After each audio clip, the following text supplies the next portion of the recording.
মিশরীয় এক ব্যক্তি হঠাৎ করে অসুস্থ হয়ে পড়লেন। ডাক্তারদের কাছে যাওয়ার পর ডাক্তাররা বললেন, আপনার হাড়ের আশেপাশে ধমনীয়গুলো বন্ধ হয়ে গিয়েছে, আপনার একটা বড় সার্জারি প্রয়োজন, তা না হলে আপনাকে বাঁচানো অসম্ভব হয়ে পড়বে। লোকটি তাদেরকে জিজ্ঞেস করলেন, আপনারা কি এটা করতে পারবেন? ডাক্তার বললেন, আপনার জন্য ভালো হয় আপনি যদি ইউরোপে গিয়ে সার্জারিটা করান। আমাদের পক্ষে এত বড় সার্জারিটা করা ঝুঁকিপূর্ণ। তারপর লোকটি কিছুদিন পর জার্মানিতে গেল। জার্মানির ডাক্তাররা ওনার পরীক্ষা নিরীক্ষা করে বললেন, আপনার হার্টের আশেপাশে রক্তনালীগুলো বন্ধ হয়ে গিয়েছে, আপনার একটা বড় সার্জারি করা প্রয়োজন। ডাক্তার বলল, সার্জারি করার পর লোকটি যে বাঁচবে তার কোনো নিশ্চয়তা নেই, চান্স 50-50। লোকটি ডাক্তারদের কথা শুনে বলল, আচ্ছা ঠিক আছে, তাহলে আমি অপারেশনের আগে একবার মিশর থেকে ঘুরে আসি, সবার সাথে দেখা করে আসি, সবার কাছে ক্ষমা চেয়ে আসি, হয়তো আর নাও বাঁচতে পারি। তখন ডাক্তার বললেন, ঠিক আছে আপনি যান, কিন্তু বেশি দিন সময় নেবেন না, আপনার রক্তনালীগুলো প্রায় বন্ধ হয়ে গিয়েছে। লোকটি মিশরে আসলেন। এয়ারপোর্ট থেকে বাসায় যাওয়ার পথে একটা মহিলাকে দেখলেন। একজন কসাই মাংস কাটছেন আর এক্সট্রা হাড়গুলো ফেলে দিচ্ছে, আর ওই মহিলাটা মাংসের হাড়গুলো কুড়িয়ে নিচ্ছেন। লোকটি মহিলার কাছে গেলেন, জিজ্ঞাসা করলেন, আপনি মাংসের হাড়গুলো কেন নিচ্ছেন?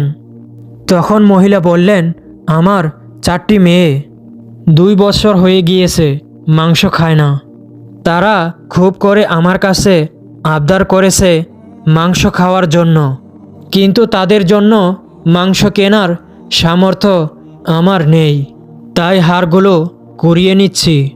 মাংস ছাড়া ফেলে দেওয়া হাড়গুলো রান্না করে একটা সান্ত্বনা দেওয়া আর কি।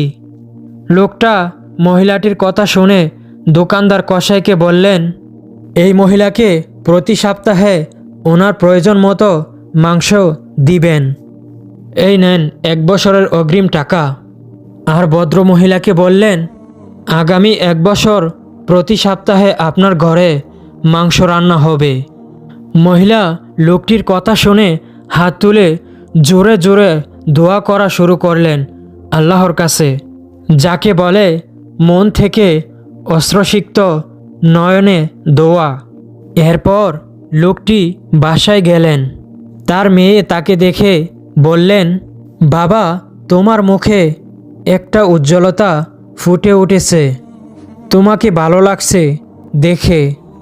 মেয়ের কথা শুনে বাবা হাসতে লাগলেন। 1 সপ্তাহ পরে পুনরায় গেলেন জার্মানিতে। অপারেশন করার আগ মুহূর্তে সর্বশেষ পরিস্থিতি জানার জন্য ডাক্তাররা তখন আরেকবার চেক আপ করালো। চেক আপ করে দেখলো রক্তনালীগুলো স্বাভাবিকভাবে রক্ত চলাচল করছে, একদম সুস্থ মানুষের মতো।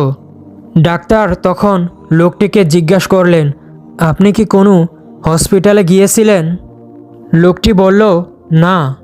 ডাক্তার বললেন, অসম্ভব, আপনি কোনো স্ট্রং মেডিসিন নিয়েছেন, যার কারণে আপনার রক্তনালীগুলো স্বাভাবিক হয়ে গিয়েছে। তখন লোকটি বললেন, না আমি কোনো মেডিসিন নেইনি। তখন ডাক্তার বললেন, এটা কি করে সম্ভব? আপনি তাহলে সুস্থ হলেন কিভাবে? আপনার এখন কোনো অপারেশনের প্রয়োজন নেই। লোকটির চোখের সামনে মিশরের ওই মহিলাকে সহায়তার পুরো চিত্র ভেসে উঠল, এবং এটাও ভেসে উঠল যে কেবলমাত্র ওই মহিলার দোয়া করার পর থেকে তার ভালো লাগার কারণ আল্লাহর রহমত যে তাকে কতটা আরাম দিয়েছে সেই অনুভূতিও তার স্মরণে এলো।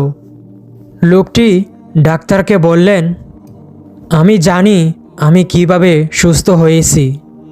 আমাকে আমার রব আল্লাহ সুবহানাহু ওয়া তাআলা সুস্থ করেছেন। ওই মহিলার দোয়াতে মানুষের অন্তর থেকে যেই দোয়া আসে তা সোজা আল্লাহর আরশে গিয়ে পৌঁছে, আর আল্লাহ সুবহানাহু ওয়া তাআলা তা সাথে সাথে কবুল করে নেন। ওই মহিলার দোয়া কবুল করে নিয়েছেন আল্লাহ তাআলা, তাই আমি সুস্থ হয়ে গিয়েছি। দুনিয়াবি কোনো কিছুই আমাকে সুস্থতা দিতে পারেনি। হাদিসে এসেছে, রাসূল সাল্লাল্লাহু আলাইহি ওয়াসাল্লাম বলেছেন, দোয়া ব্যতীত অন্য কোনো কিছুই ভাগ্যের পরিবর্তন করতে পারে না, এবং সৎ কাজ ব্যতীত অন্য কোনো কিছুই হায়াত বাড়াতে পারে না। আল্লাহ সুবহানাহু ওয়া তাআলা আমাদের সবাইকে জানার এবং মানার তৌফিক দান করুন। আমিন।